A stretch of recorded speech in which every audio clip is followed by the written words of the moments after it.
mind blown. In this episode, we're going to talk a little bit about how some of the stocks moved after I made certain recommendations. And towards the end of this episode, I'm going to talk a little bit about how I'm going to have live sessions. Yes, raw live session where you can see me moving awkwardly and me trying to answer questions awkwardly and me stutter a little bit. So I'm excited. Actually, I'm more afraid than anything. And I'll tell you why I'm going to have live sessions on a daily basis and where I'm going to have the live sessions moving forward. So let me recap what happened today.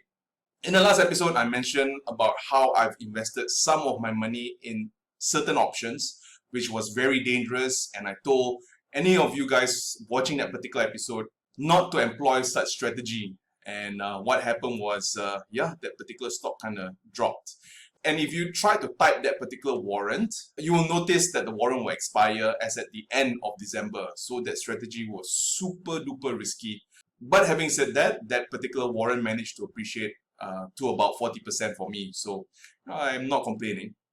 The next thing which I want to mention was I remember talking about the oil and gas and also the plantation sectors. And today what happened was the oil and gas sectors rose. Even the stock Hibiscus which I bought, it kind of rose by about 4%, which is kind of cool. So I was happy that my calls kind of panned out. But having said that, after being happy, I felt a bit frustrated and angry. And one of the reasons why I felt that was, as I told many of you guys, the main reason or one of the reasons why I started this channel was that I grew up in rural Malaysia and life was very difficult for a lot of us. Not many of us were educated in how to make financial decisions. And a lot of my aunts and uncles, after working for many years, they couldn't quite retire. They continued working and struggling, and it was really painful for me to actually see them kind of asking money from nieces and nephews. And I made a vow to myself to teach financial literacy or to give back to whomever which is willing to listen, I guess. So the best way I knew how was to actually come on YouTube, and lo and behold, I'm actually on YouTube right now. And we have as many as 600 subscribers, so I would like to thank you guys so very much.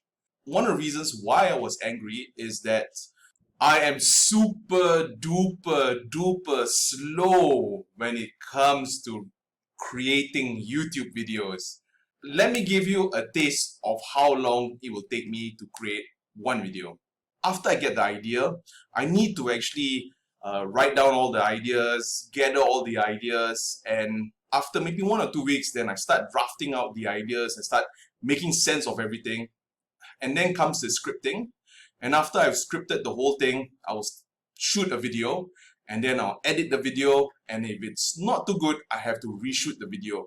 So the whole thing can sometimes take 2, 3, or maybe 4 months.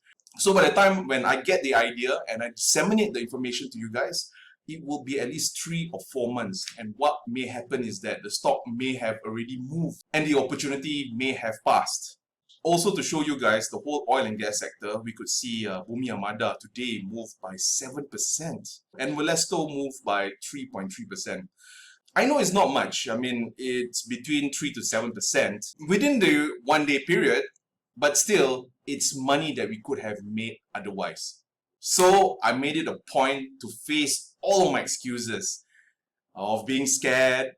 Another excuse which I have is I'm a retired analyst and I've been retired for quite some time. And truth be told, I've really lost track of many technical jargons and so on and so forth. So sometimes when I get a question about what happened in Europe or why oil prices moved or maybe why palm oil prices dropped, I may not be too equipped. Okay, so enough of this excuses and whatnot. Right now, I'll be live on this particular Facebook page where you can see on this screen right here, it is FFG, which stands for Funny Finance Guy. It will be on Facebook, and I am thinking of having my live sessions on a daily basis. So the whole format of me going live is that we're just going to hang out as friends and we're going to throw ideas, we're going to chat, there's going to be question and answer sessions. It's going to be more informal. And amongst the topics which I'm going to talk about is stocks, how to build your passive income without taking that much of money, and finally some motivational and also productivity tips which I use on a daily basis. Aside from that, I'm just going to show you a more personal side of me when I maybe go out for my hikes or when I go for any of my random hobbies or activities. I'm going to just kind of show you what I'm doing.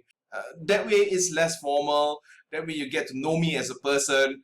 I'm not all about investing. And in case you guys are wondering, the YouTube will be more polished, it will be more structured. But the downside is some of the ideas which I present could be a little bit laggard. So maybe the stock would have already moved and maybe 1 or 2 weeks I present that particular idea, which I don't want that to happen anymore. While the Facebook page is going to be ideas, raw ideas, which we may take advantage of.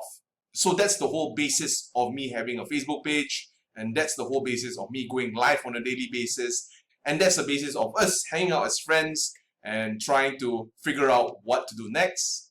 And with that, I hope to see you in my Facebook and in my YouTube. Alright guys, take care, and I hope to see you in the next episode.